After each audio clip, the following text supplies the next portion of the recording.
Alexa, how long will the coronavirus last? The virus itself may last only 2 more weeks or so, but the faction known as the Democrat Party will continue to make it last psychologically for at least 6 more months. Their motivation is to thoroughly ruin the economy and blame our great President Trump for it. They are trying to stop his inevitable re-election by any surreptitious means possible. It is well known that people who do not suffer from TDS are too smart for this hoax and will not allow it to go beyond 4 more weeks. The lazy Americans with TDS will continue to milk the government for more money and time off from work, confusing it with being their sugar daddy. We can agree that not longer than 4 to 6 weeks and America will be back online. Welcome to the Buff Show on the American Adversaries Radio Network. I am Matt Buff, the host. Glad to be with you. And joining me today from Refresh Computers, David Levette. Good to see you for part 2 here. Oh, I'm glad to be back. Yes, we've missed you. Thank you. Now, the great thing is you can check out the shows on AmericanAdversaries.com and also click on that YouTube link to like and subscribe and catch the other information on Facebook. And also, we are in the studios of House Scott Magaro, so visit AppealsLawGroup.com. Now, we were talking in the first segment about not just the fear and the mandates and the soft opening going on here in Florida, but there's a lot of information about why this whole thing started. And if you remember, when the whole reason for the lockdown was hospitals being overloaded. Capacity, yeah. Hospital capacity. So as this went on and on, I was one of the people, and I know you were too, that were looking at that and say, what are we doing, guys? Why are we freaking out? Because hospitals simply are not overloaded. And I got some more information that you might not know. But what were your thoughts? How did you know at the very beginning, like I did? The state of Florida actually had a website. They still have it. That day by day, every hospital had to report the available beds. And so you can actually go to that website and you can see it today, and the number of available beds. And every day I'd look at it, and every day it's like, okay, where's the problem? How come we're not open again? I mean, that, like you said, that was the number one reason to go into shutdown mode. And by the way, it was never really a shutdown. It was never a stay-at-home order. That's another thing that's a misconception. They want you to believe it is. That was a recommendation. The media, all the media said it was a stay-at-home order. The order was called a safer at-home order, not a stay-at-home order. Read it. And that's important. It's an important distinction, because even that tells you that even the governor knew his limitations. He can't order you to stay home. This was an order that said, hey, it's safer to be at home. Yes, indeed. Yes, that's right. Read the fine print and read the statistics. I mean, for crying out loud, it was like when we prepare for a hurricane. We lock everything down and sure, and we know what to do, don't we? But we know what to do. And there's some idiots Personal out there, responsibility, right? And there's always idiots out there. So I got a hold of some acquaintances in the medical field, pharmaceuticals and hospital. Okay, and I will protect their identity because these guys can get in trouble.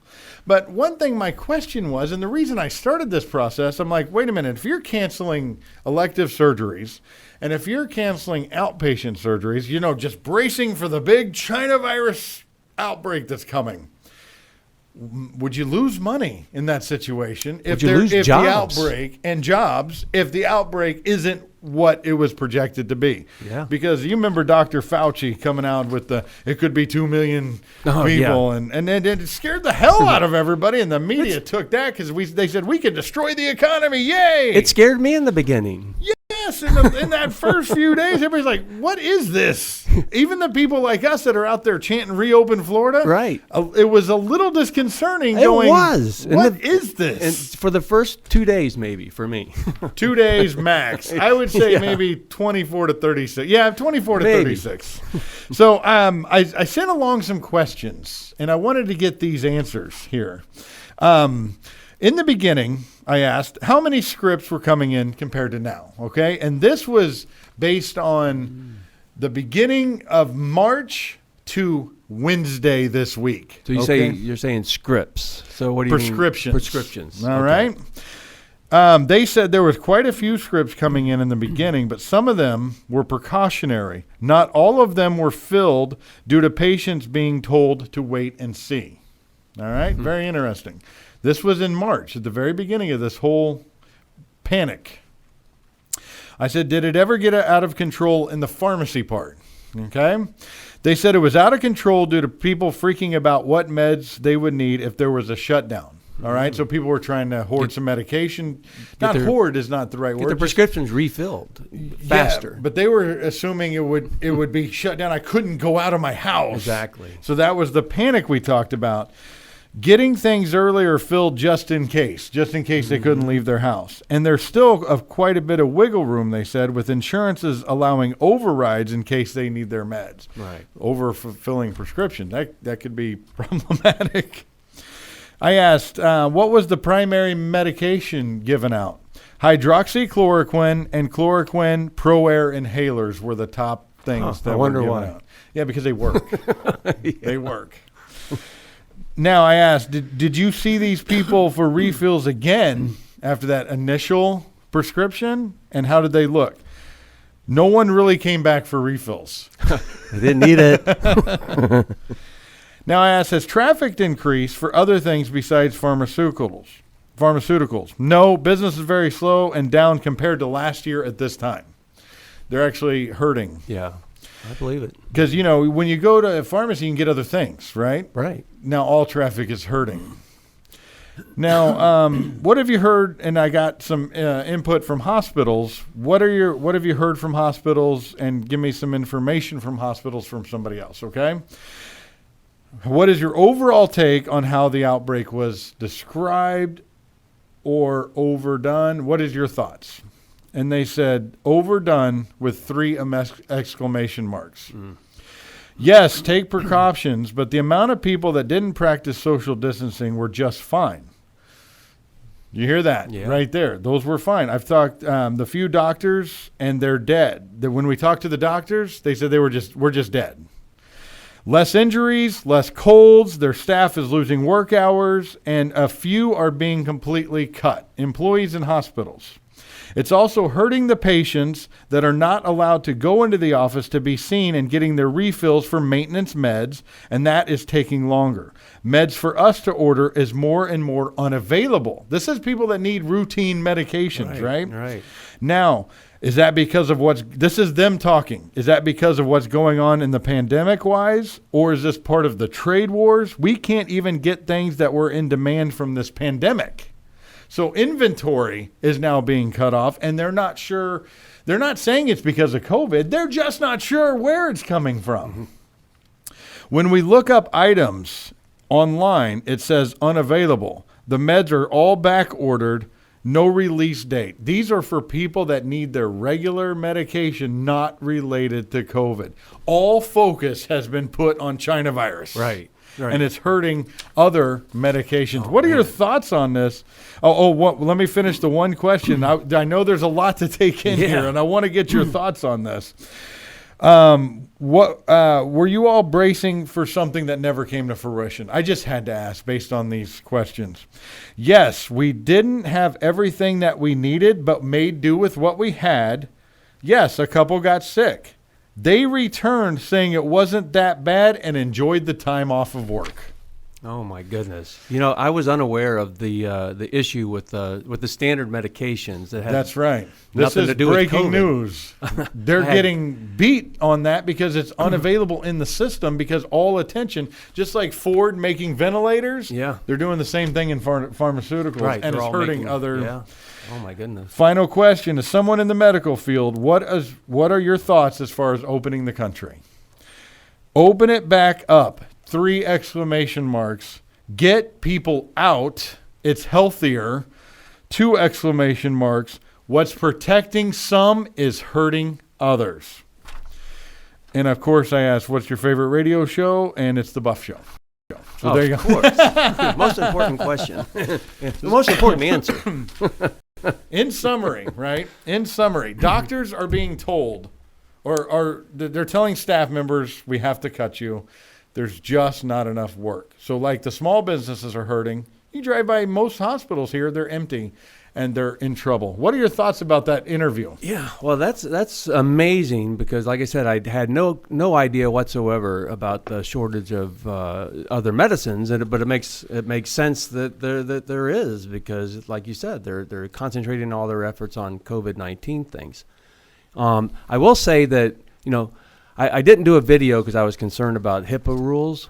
But Yes. at the end of March, I drove up to the hospital there on it's an Orlando Health facility on 434 in Longwood. Okay. And they have construction going on. So they have the main entrance closed because of the construction. So the only entrance there's only one entrance, that's through the emergency room. So I drove through there, and they have valet parking. So you drive right up to the emergency room, and there's a couple of attendants there. And I rolled down the window, and I looked behind me to make sure I wasn't blocking anybody from driving up behind me. And I asked the attendants, I said, "Geez, how busy are you guys?" This was the end of March, and they just laughed, ha ha ha, not busy at all, Right. And so I showed them that video of the nurse in New York that was crying, "Oh my gosh, we can't keep up. This is killing us all." Now, we talked about this on a previous show, and I actually played the video. Did you? Yeah. Turns out she had been dismissed from the hospital quite some time ago. Oh. Didn't even work there. And she did more phony videos in the past. So she got busted for I that. showed it to But these go two ahead. guys, Lee, and I said, and they laughed. They said, yeah, we saw that. No, that's not here. No way. It's Not dead. even close. He said- Not even happening at all. He said it was dead for a hospital. No. So are you saying, David, one size doesn't fit all? Even New York putting out fake videos like that Right. and showing hospitals in other countries being overrun, but not in America. And then we'll get into New York. The problem in New York is not the problem in Florida, even though everybody said it would be, and it kind of pissed Right. the governor off. Oh. When the only reason we had a problem was people from New York coming here. Well, and because, we have the bulk of the elder population. And these are the people most highly at risk. So how come we didn't have a lot more deaths? Yeah. I mean, I'm glad we didn't. It's not a laughing matter, but it's just amazing to me that, and I think that might have something to do with the sunshine and humidity thing. And the sunshine, humidity, and we're already spaced out more here in Florida. It's just a little bit of common sense. We're not all sitting on top of each other like they are in New York City. we get outside more. Now, let me ask you about something they talked about with face masks. Now, I looked at an article for Forbes. And no, it says, the headline is, "No, you do not need face masks to prevent coronavirus. They might increase your infection risk." The reason is because if you surgical N95 masks, respirator masks, or anything else to protect yourself against the coronavirus, you shouldn't wear them, according to infection prevention specialist Eli Perincevic, MD, a professor of medicine and epidemiology at the University of Iowa's College of Medicine. Pretty reputable guy, would you say? I would say so. The average person does not need to have a mask, and they shouldn't be wearing masks because there's no evidence that wearing masks on healthy people would protect them. They wear them incorrectly, and they can actually increase the risk of infection because they're touching their face more often. But even if you know what you're doing and you tie your hands behind your back, you still don't need to wear a mask. They say only wear a mask when you're sick. Basically, the point of this side of the argument is masks are for hospital workers and people that are sick. Yeah, it's for sick people. A healthy person can actually hold in more infection because they're keeping that confined. And there's holes in there that are leaking out anyway. What are your thoughts on the mask debate? Well, the U.S. Surgeon General actually came out against wearing masks for healthy people, right? So he did. So he just recently came out with that.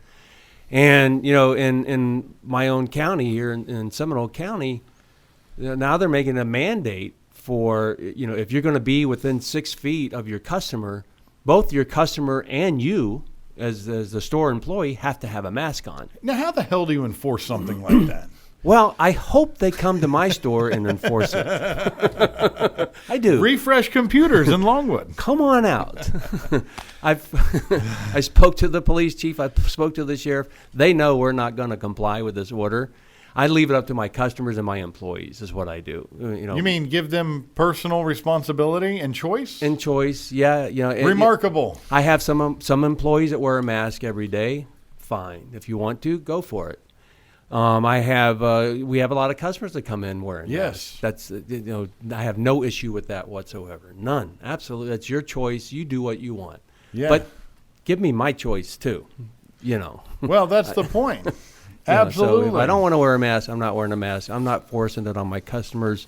I'm not forcing it on my employees. There was a scientific study on why people wear masks. You know what the number one reason they wear masks are? Because they're Fear. afraid. They're afraid. It's based out of fear. It literally They don't know. is psychological. It It is. makes them feel better. Yeah. With a mask on, it makes them feel protected. They're not, but it makes them feel protected. Psychological warfare. It's huge, obviously, in this whole thing. That's what got us in this trouble to begin with, and people are just now coming out realizing, more and more people are coming out realizing that this thing it was blown so far out of proportion, and it's going to hit home for a lot more people here sooner than later. There'll always be the deniers, and the deniers are the people that are denying that it's blown out of proportion, that are denying. They're laying cover for. Yes. Well, I mean, when you scare the hell out of people, right, and you make these lockdowns happen, and the media just goes crazy with it, for crying out loud, you got to sell it. And You got to keep it active. most people are going to go for it. And I put people in three categories during this thing. I call them openers, closers, and sleepers. And unfortunately, the vast majority of people, in my opinion, are the sleepers. These are the people that just just point me in a direction, and that's where I'm going. Government says do this, I'm going to go do that. They're not necessarily a closer. They're just listening. They're not necessarily agreeing that, oh yeah, shut it down, shut it down. They're just doing what the government and the media tells them to do. So those I call sleepers. The true closers are the ones that are yelling, screaming, shut it down, mostly from the left. These people that don't want us to reopen for a lot of reasons that they want, and that has nothing to do with being sick. And of course, the openers are the people like us. We openly say, hey, we need to open up this country. That's right. Well, speaking of closers, we're going to have to close this segment pretty quick here. But it's funny you say when you mention the blue states, the bluer the state, and I've said this before on the show, the bluer the state, the bluer the local vicinity of your neighborhood with mayors and state reps, the bluer they are, the longer you're going to be on lockdown. You can guarantee it. All right. And another thing, when you talk about the closers, I saw my first guy yelling at people for social distancing. I haven't seen one yet. I saw the first one. I was going into Walmart, and they have that big long line thing. Yeah. Even though you can walk right in. Somebody in front of me, the person in front of them, when we were walking in, stopped abruptly, which caused them to stop right behind them, which caused me to stop right behind them. And some guy yells, "Hey, 6 feet." Funny thing is, the guy who yelled it had to weigh at least 400 pounds. And I said to the guy next to me, that guy's yelling us up about 6 feet. Maybe he should put the 6 cheeseburgers down. Yeah. All right. We are broadcasting from the Appeals Law Group. Visit them at appealslawgroup.com. That's his phone going off right here. These guys at Appeals Law Group are the only ones with a flip phone still. All right? They just like being rebellious, I guess. But when you need them on your case for an appeal, there's no one better. Give them a call. Visit appealslawgroup.com. Check out show information on AmericanAdversaries.com. One segment to go for this weekend. We'll see you soon, and stay smart out there.